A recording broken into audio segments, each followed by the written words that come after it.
এই যে বিষয়টা আমরা আজকে বলছি, ভক্তিটা আসলে কি?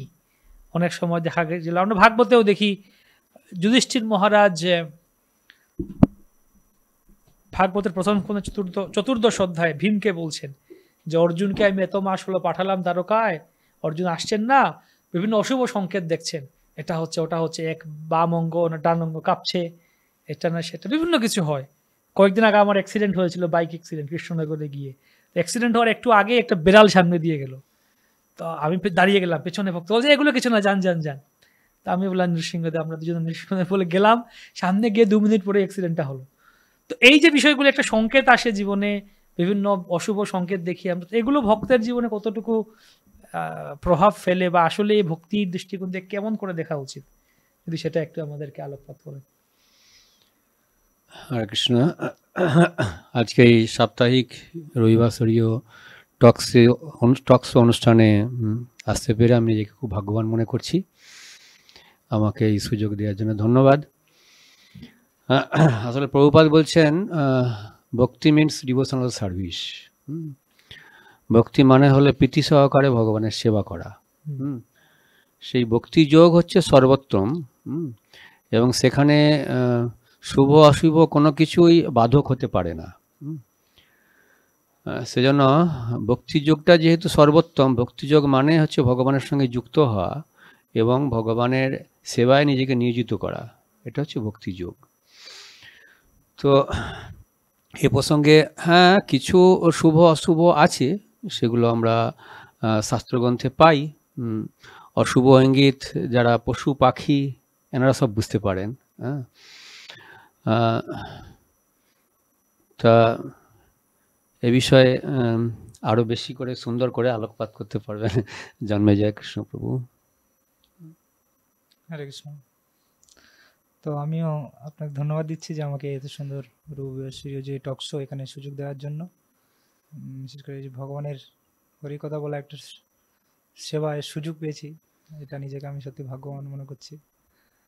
যাই হোক, আসলে ব্যাপারটা হচ্ছে ভগবান নিজে গীতাতে বলছেন শুভ শুভই ফলয়ের এবং মোক্ষসে কর্মবন্ধন হয়, যত সম্ভব নবম মধ্যে 28 নম্বর শ্লোক, যে শুভ অশুভ এই সব কিছু মোক্ষসে কর্মবন্ধন, এটা দুটোই মানে কর্মবন্ধনের কারণ, দুটোই। অর্থাৎ পাপ পুণ্যের কথা বলছে। শুভ অশুভ মানে একটা পাপ একটা পুণ্য। মানুষ সাধারণত ভাবে যে পুণ্যটা করলে হয়তো মানে কর্মবন্ধন থেকে মুক্ত হবে, কিন্তু না, ভগবান গীতায় সিদ্ধান্ত কি, মোক্ষসে কর্মবন্ধন, দুটোই কর্মের বন্ধনের কারণ, মুক্তির বন্ধনের কারণ। কারণ কি, আসলে এটার কারণ এটাই, শুভ আর অশুভ দুটো কর্ম হচ্ছে এই জগতে, এগুলো সব মানে গুণময় কর্ম। গুণময় কর্ম, হ্যাঁ, এটা বুঝতে হবে। মানে শুভটা কর্মটাও গুণময় কর্ম, কারণ ওখানে কিছু ইচ্ছা পূর্তি থাকে। ইচ্ছা পূর্তি মানে হচ্ছে গুণময় কর্ম, যে কারণে ভগবান গীতায় ফার্স্টে অর্জুনকে বলে দিয়েছেন, হ্যাঁ, ত্রৈবিদ্যা তৈগুণ্য বিষয়বিদ্যা নিস্ত্রগুণ্য ভবার জন্য তুমি গুণাতীত ঊর্ধ্বে উঠে কর্ম করো। মানে তুমি যেটা করছো এইভাবে থাকলে তোমাকে মোহ আক্রান্ত করবে, হ্যাঁ, এবং তুমি কর্মের মধ্যে ফেসেই থাকবে, তাই তুমি গুণাতীত কর্ম করো। এছাড়াও আমরা অনেক জায়গায় দেখতে পারি ভগবদ্গীতায় 14 নম্বর অধ্যায় 26 নম্বর শ্লোকে মনে ভগবান বলছেন মাংচ জো ব্যবিচারিণ ভক্তি যোগনে শপথে সগুণান সমতিত ব্রহ্মভূত কল্পতে। যদি অবিচারী ভক্তি করো তাহলে এই গুণের যে প্রভাব সগুণান সমতিত হইতান, এই গুণটা অতিক্রম হয়ে যাবে, কারণ গুণের ফলেই আমরা মানুষ কর্ম করে। আর গুণময় কর্ম মানে হচ্ছেন এই জগতে দুঃখ পেতে হবে, কখনো সুখ কখনো দুঃখ দুটো আসে। তাই ভগবান সিদ্ধান্ত দিচ্ছে লাস্টে গিয়ে গীতাতে সর্বধর্ম পরিত্যাজ্যং মামেকং শরণং, যদি আমার অর্থাৎ ভক্তি ভগবানের শরণাগতি, ওই শ্লোকটার মেনে হচ্ছে শরণাগতি। শরণাগতি মানে ভক্তি, আর ভক্তিটা হচ্ছে গুণাতীত কর্ম। হ্যাঁ, ভক্তিটা গুণাতীত কর্ম। তাহলে যদি কেউ ভক্তি করে অর্থাৎ গুণাতীত কর্ম করে, তাহলে এই যে মোক্ষসে কর্মবন্ধন দুটোই মানে বন্ধন থেকে মুক্ত এসে ভগবানের কাছে যেতে পারবে। তার জন্য ভালো কর্ম হোক খারাপ কর্ম হোক, এটার মেন ফ্যাক্ট হচ্ছে ভালো কর্ম খারাপ কর্মের ঊর্ধ্বে উঠে আপনাকে ভগবানের ভক্তি করতে হবে, যেটা গুণাতীত কর্ম। তাহলে কি হবে, আমরা এই জগৎ থেকে ধীরে ধীরে ভগবানের কৃপা লাভ করে আমাদের আলটিমেট যেটা গোল সেখানে যেতে পারবো, যেখানে কোনো কর্মের বন্ধন থাকে না।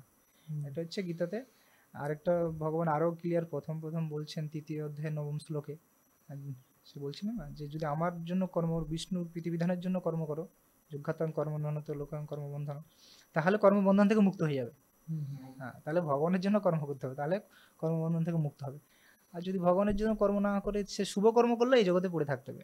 অনেক উদাহরণ আছে, অনেক দান দক্ষিণা করেও, যেরকম আমরা রাজা হরিশ্চন্দ্রের কাহিনী জানি। হ্যাঁ, উনি সে বিশ্বামিত্র মুনিকে দান দক্ষিণ মানে সেই চেয়েছিল, হুম। দান দিয়েছিল, দক্ষিণাও দিয়েছিল, কিন্তু তার কিন্তু কর্মবন্ধন মানে হয়নি, তাকে কর্মবন্ধন থেকে মুক্ত হয়নি, তাকে ডোমের কর্ম করতে হয়েছে, অনেক বড় হিস্ট্রি আছে। পরবর্তীতে আবার তাকে মানে ভগবান যদি ওখানে ব্রহ্মা বিষ্ণু মহেশ্বর এসে তাকে দেখা দিয়েছিল, কিন্তু তাকে ভক্তি করেই ওইটা মুক্ত হতে হয়েছে। অনেক রাজাদের কাহিনীতে এরকম আছে, সে যতই দান দক্ষিণা যত ভালো কিছু করুক না, কিন্তু ভগবান নিজে গীতাতে বলছেন অষ্টম অধ্যায় লাস্ট শ্লোকে, বেদেষু যজ্ঞেষু তপেষু চৈব দানেষু যৎ পুণ্যফলং প্রতিষ্ঠম অত্যেতি তৎ সর্বমিদং বিদিষ্টা যোগী পরম স্থানমুপীতি চাদ্যম। তুমি বেদ পাঠ, যজ্ঞ, দান, পুণ্যকর্ম যা কিছু করো না কেন, যদি ভক্তি করো তাহলে ভক্তি করলে এই সমস্ত কোনো ফল থেকে বঞ্চিত হবে না। তাই আলটিমেট ভক্তিটা হচ্ছে মেন, ভক্তি করলে সমস্ত ফল পাওয়া যাবে, না হলে ওগুলো ইন্ডিভিজুয়ালি করলেও এখানেই পড়ে থাকতে হবে। তার জন্য অশুভ কর্ম তো করাই যাবে না, শুভ কর্মেরও ঊর্ধ্বে উঠে ভক্তি করতে হবে, এটা হচ্ছে মেন। এটা আবার কেমন কথা যে শুভকর্ম করা যাবে না? আমরা তো ভাবছিলাম যে শুভ কর্ম করব, পুণ্য কর্ম করব, পুণ্যাত্মা বলা হয় সবাইকে, অনেক পুণ্যবান পুণ্যাত্মা ব্যক্তি।